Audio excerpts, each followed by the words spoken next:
Hello and welcome to Coach's Corner, our weekly coaches show where we sit down and have a conversation with Greg Cattuso, the head football coach here at the University at Albany. And Coach, obviously not the end result you wanted this week on the road against a top 10 Richmond team, but you were once down 38-10 in the game. You stormed back. I thought really controlled the second half, ended up losing the game by a score. What are your takeaways from the 60 minutes of football? Well, that's the takeaway. We're not playing 60 minutes of football. If you look at the game, in the first 10 minutes of the first quarter and the first 10 minutes of the third quarter, they had 27 of their points, and maybe 31 of their points. And that is one of the biggest problems we have is not getting started quick enough. And but the kids played hard, and we're trying to build a football team here out of some young guys, and they're making progress. As the season goes on, I think some of the defensive young guys are playing better, and on offense, I think the two young freshmen first starts did pretty well, and hopefully we can grow from it. Well, let's start with the defense. I thought there, especially in the second half, after that first couple minutes of the third quarter, if you were to just come in and watch that second half and cover up the score, I thought your defense took a huge step forward and for large portions of that second half controlled the football game. At times, and it's exciting. Jamal Robinson played very well. They have maybe the best two receivers in the league. They're big and tough. I thought Jamal Robinson played his tail off and took a big step as a player. He's finally getting healthy, and they get banged up again. But he defended their receivers as well as I've seen him defend it all year, and he did a good job. We've struggled on the other side a little bit with some big plays we gave up.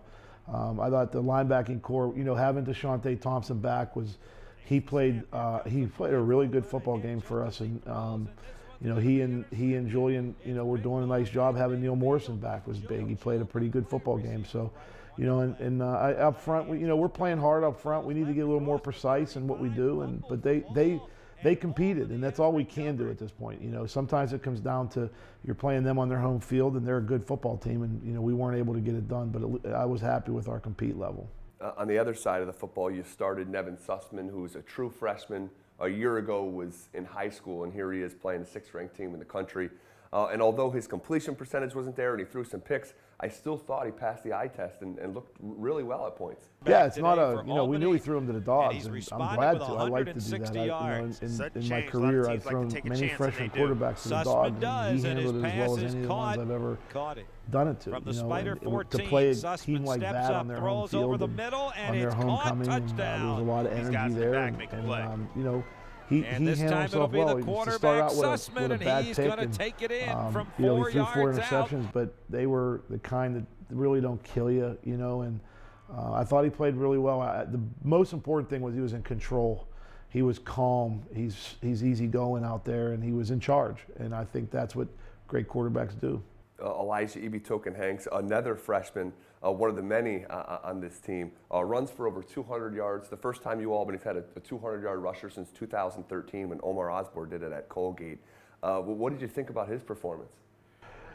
Happy. I thought he made some great runs for us. And, the thing with tailbacks, all great tailbacks, it's hard to be a great tailback with 5 carries a game or 8 carries a game. They need to get the flow of the game. I've always believed it since I was a little kid watching Franco Harris run.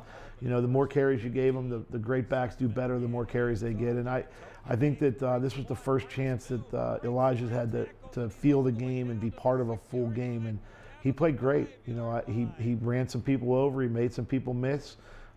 He pass protected the way he was supposed to for the most part. So it was a really good job by him. He got the Rookie of the Week for a second time, which I think is great, and we need him to step up and do very well.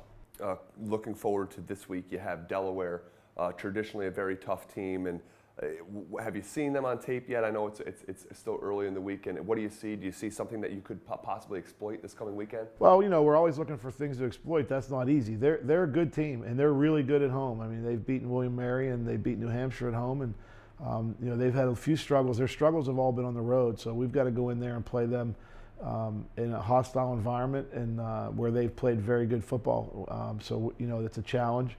But it doesn't change for us each week. It's more about us and playing our game, and we need to go out there and build off of what we did in the second half against Richmond.